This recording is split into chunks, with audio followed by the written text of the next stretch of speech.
drive in. You see, it's not quite 5, and there's a lot of people out on the roads on a rainy morning, so it's going to be kind of a slow drive in this morning. It's about a 20-minute drive, but it's not an awful 20-minute drive. My name is Eric Little. I'm a radio broadcaster for Seven Ranges Radio in the Mid-Ohio Valley area of West Virginia. Well, let's go to work. This shift is cool for some reasons, and it's not cool for some reasons. Obviously, being that at 4 o'clock, that's an alarm you can't silence, you can't hit snooze. You got to get up and go, and you got to perform in less than 2 hours. What's cool about it is that sometimes by 7 and 8 o'clock in the morning, you have such a sense of accomplishment. Like you've worked harder by then than many people will for an entire day. And then there's some days where you work 12, 14 hours a day doing this. Some days I have the morning show, and then I have stuff throughout the day, and then I have a game in the evening, and I don't get a break. So I'll get done in an evening, and I'll have done 7 or 8 different things, and the sense of accomplishment you feel from the things you're able to do, that's really cool. I get the weather from the copier here in a minute.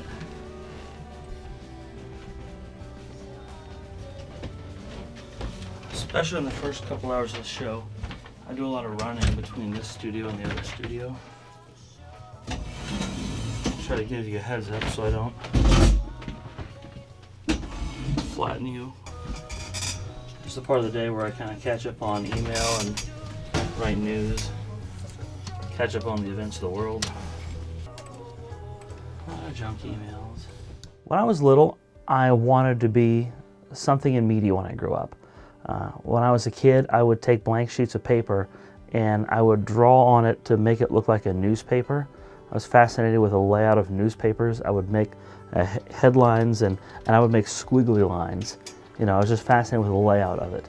So I guess early on, that would be essentially a graphic design artist, but then I angled away from newspapers and I was drawn to broadcasting.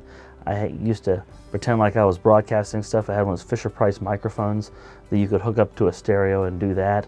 I used to do play-by-play when my brother would play video games, and that would always end in fights when I would criticize the way he was playing the game, and he would get upset because he was sitting right there and he could hear me. And then that eventually went into sports. Good morning, I'm Eric Little. News this hour on Light Rock 93R, sponsored by WVU Medicine Camden Clark. The Marietta City Schools Board of Education voted last night to close 2 elementary schools as part of a money-saving restructuring plan. Putnam and Harmer Elementaries will close under the plan. Several grades will also shift around between Marietta facilities. The decision also means portable classrooms are likely at Marietta High School, as that school will now house grades 7 through 12. In sports, Texas defeated West Virginia 67-57 last night in college basketball. Your exclusive accurate weather forecast for today: mostly cloudy with a little rain, a high of 52. Tonight, mostly cloudy with a brief shower or two, a low of 42. Tomorrow, occasional rain, a high of 51. And Thursday, cloudy, windy, and colder, a high of 32.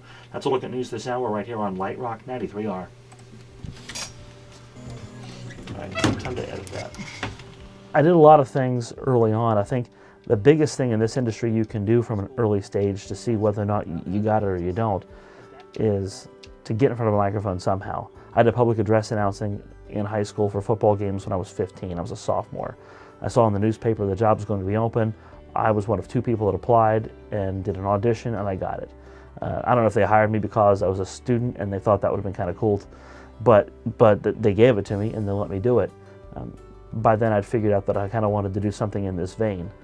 I gave tours. I gave campus tours when I was in college, and that helped me speak in front of people. I used the same cast that's 6 and 7 up the road, but I voiced it twice unless I'm really, really behind. Usually comes up better the second time. Let's see. Good morning, I'm Eric Little. News this hour on Light Rock 93R, sponsored by Union Bank. In sports, Texas defeated West Virginia 67-57 last night in college basketball. Your exclusive accurate weather forecast for today: mostly cloudy with a little rain, a high of 52. Tonight, mostly cloudy with a brief shower or two, a low of 42. Tomorrow, occasional rain, a high of 51. And Thursday, cloudy, windy, and colder, a high down to 32. That's a look at news this hour right here on Light Rock 93R. It used to have to be a hard 130, and then it was 145. Good morning, I'm Eric Little, news design. Now it can be roughly 145. It's a more flexible automation system, so it doesn't have Good morning, to be I'm Eric. 145. Like today it's 142. I just use that as a standard to try to fit it within that, but today ran a little short. So at the end of the day, it's all about being sure of yourself. It takes practice, it takes a lot of time, it takes a lot of reps, and it takes a lot of work. But I'm not saying I've cracked it yet, and I don't know that I ever will, but I certainly hope to continue to work in that direction.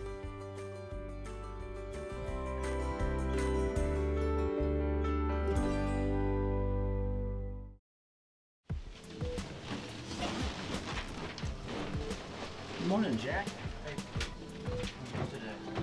From 6 to 9, we're live every day. So we're constantly generating content, doing production for the show, coming up with what segments are next.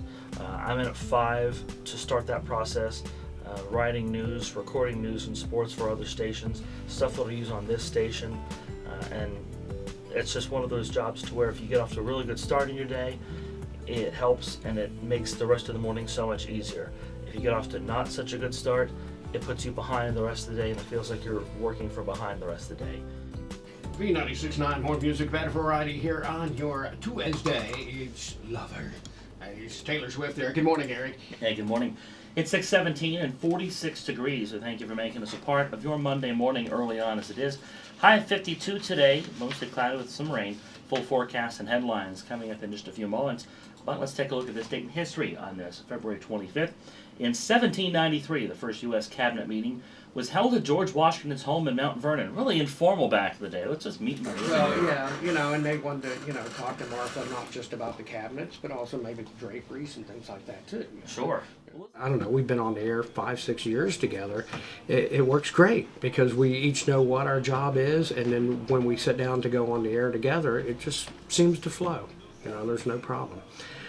He'll sometimes he gives me, like I said, a little bit of the insight to the more hipster, than I do as the old guy. So, and I like that. He actually keeps me young, I guess. I'm the oldest of 2 boys in my family.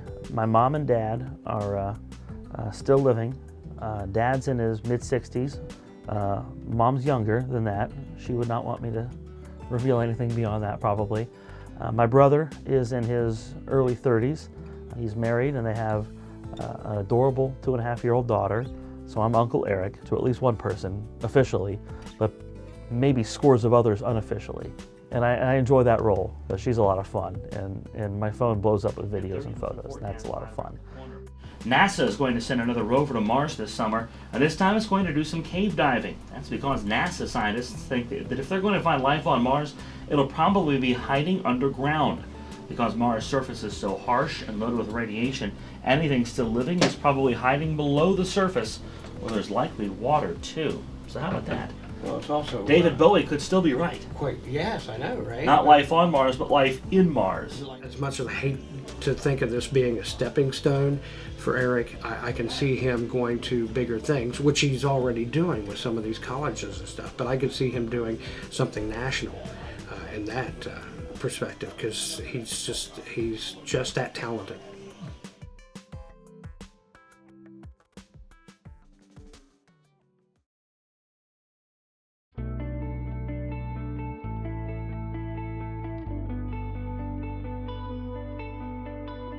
The Mid-Ohio Valley is an area full of working class individuals. There are plants, some of them make power, some of them make chemicals. There's manufacturing here. There's not as much as people would like there to be, not as much as there used to be, but there are some good jobs available. And there are a lot of people that work hard at those jobs every day, and then you see them show up at the games that evening. There has been some recent chatter about this area being in a bit of a decline as compared to where it used to be. Unfortunately, like a lot of places, drugs have taken their toll in this area. The drug problem is felt acutely in small areas and small cities and small communities because if you have drugs being sold out of a neighborhood that can ruin neighborhoods. There's a lot of once proud neighborhoods that are now kind of blighted because of the drugs and the opioid epidemic. But this area is working really hard to try to combat that and to try to take that back a little bit. And I'm proud of the way this area does that. You know, as if this area is saying, you know what, not here. You know, it can happen a lot of places, but not here. This is a real simple show. You know, this isn't 60 Minutes, and I'm saying this for you too because Tim's been on with me a number of times. We just have conversations, and you all are the ones that know about stuff, and you know, are the experts in this case about what it is that you do. It's just questions about what you do and what this is and things like that and how it started. This week on Mid-Ohio Valley Now, we're talking about a brand new recovery center that's opened in the Mid-Ohio Valley. Brandy's Legacy is a center for women who are seeking treatment from addiction. Tim Kraft deals with the marketing and intake for Brandy's Legacy, while Vanessa Berry and Andy Metter are house monitors and graduates of the program. Tim, Vanessa, Andy, welcome to the program today. Thank you for having us. Thank you. How great is the current need for addiction treatment beds in the Mid-Ohio Valley? Well, I would say it's very rare that we really have open beds. There comes, you know, a couple spurts where we might have them for like a few days, then it fills up quickly. So I believe, I have the belief that if we had 2 of these, we could probably keep them filled pretty easily. It just seems like the need is there, and we have to send a lot of people out of the Mid-Ohio Valley, which is not always bad, but the need is definitely there, and they're starting to come up a little bit more. You're starting to see a couple more recovery centers here and there. Yeah. So because yours isn't the only one in this area. There's a few more. There's one for men in Marietta, and then there's a few in Parkersburg that's recently opened. The goal for me was to overcome something that I'd fought with for so long, and not only be sober but be free. And at times it was rough, but it was definitely worth it.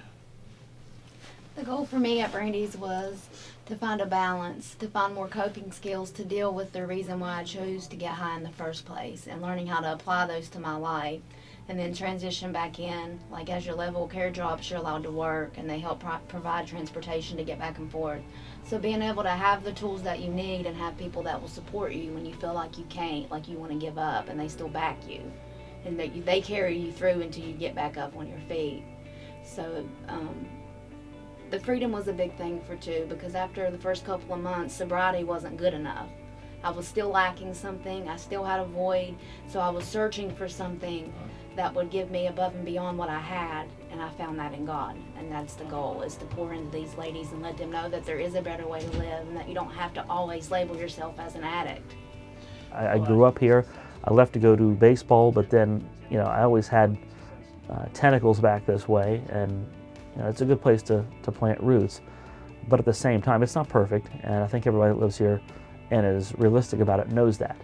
So I think if everybody works together and understands the problems of this area, the needs of this area, and works to try to fill those, I think we can continue to make this a great place to live.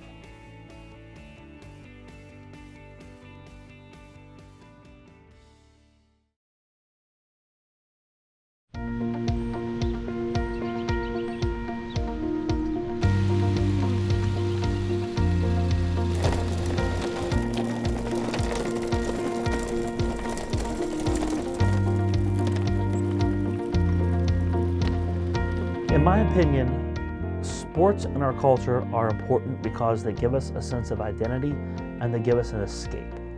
Sports fans connect with a certain team because it's a bond with like-minded individuals. At the high school and college levels, it's usually a community. Especially at the high school level, it's a community. It's where you went to school. It's where you grew up. In college, it's where your kid goes to school. It's where you went to school. And there's memories there, and you identify as that team and as that community in a lot of cases for the rest of your life. And that's an important thing. Usually the first thing I like to do when I get to a venue is to set up If the equipment's set up and ready to go and we're connected to the station, then okay, then all I have to do is just wait for my cue and go. And from there, I'm looking to get my prep work ready, and I'm looking to get myself in the right mindset. Radio allows me some anonymity. I'll get people that know me based on my name. They'll see my name somewhere, they'll hear my name, and then they'll make the connection there sometimes. There's a really funny story of a Parkersburg South basketball player who's a senior this year. But I was on the bus, and we get most of the way to the school, and I'm in the seat either in front of him or behind him, and someone was talking to me, and he goes, "Wait a minute, are you Eric Little?" And there was a support staff guy sitting right across the aisle, and he looks at him and he goes, "Who did you think he was? He sits next to the bench every night. He's at every game." Like, yes, he's Eric Little. As Yoakum with some space, Sylvia comes out to guard him. South by 3. It's a dish to the baseline now. Jack Ingold knocks Bullard off the ball, misses, and then gets the rebound and a putback. AJ Sandy the bucket didn't get it there. Mason Pinkett takes a tough off-court pass. Curry in the far corner. Out front to Sylvia. He'll try the 3. He'll hit it strong off the hands. Stripped down by Ingold and George Washington. G-Dub with a 1-point lead. And they got the ball now. Pinkett drives from the right block off balance. Leader out the window goes. Knocks it down. There are a lot of broadcasts that people think that I did really well that I'm not satisfied with. And there's some that I am satisfied with because I'm holding myself to a different standard. I'm holding myself to the standard of being a Division I play-by-play broadcaster. And that's still the goal. It remains the goal. And until further notice, that is going to be the goal. So if I'm there in 5 years, great. If I'm there in 10 years, fine. But happiness, there's more to happiness than a job or a level of achievement. I think the biggest thing is in 5 or 10 years, I hope I'm happy doing what I'm doing. If that's in Parkersburg, then so be it. If that's at a college and university somewhere, so be it. But I want to be happy, and I think what will make me happy is to be surrounded by people I love and to be in a community, whether that's a town or whether that's a college or whether that's an institution, where my work is appreciated and I'm appreciated for what I can do and how hard I work and for what I bring to the table. From the line, to be quite honest, they were 9 of 11 from the line, and whereas South was 2 of 6 from the line, South got 7 threes from 6 different players, and that kept the Patriots in the game for a long time, but it was not enough for South to overcome as they fall tonight to end this 5-game win streak to gain your final 58-55. And we'll be joined now by Parkersburg South head coach Brett Rector. He's got his son on his lap, and he's going to have to give his son over to Grandma before he can put him on the air tonight. Grandma steps in and takes over, as grandmas tend to do. Brett Rector, the head coach of the Parkersburg South Patriots, joins us. The opportunities were there late, not able to capitalize. What happened tonight? My dad had a hip issue where he had to have his hips replaced when I was in, I want to say, the 3rd or the 4th grade. And before that, there was about a year and a half, 2 years, where he had severe hip pain. You know, pain so strong that there were days that he was barely walking, and he still went into work and only really missed time to go have the surgery done. And that instills a value in you. When you see that as a kid, you understand what hard work is and what it takes to do that. And those are part of the values of this area, values of this state. West Virginians, that's what we do. We go and we work hard. We're an area that is still full of people that work every day to make an honest living. You know, we have hospitals and we have industries where you have CEOs and doctors and lawyers and people in high-paying professions in this area, but it's mostly blue-collar individuals that get up every day, you know, put their pants on one leg at a time and go out there and go to work and try to make a living and raise a family and make a go of it in this area. And I work hard every day with a goal of being at that level, to be where I want to be.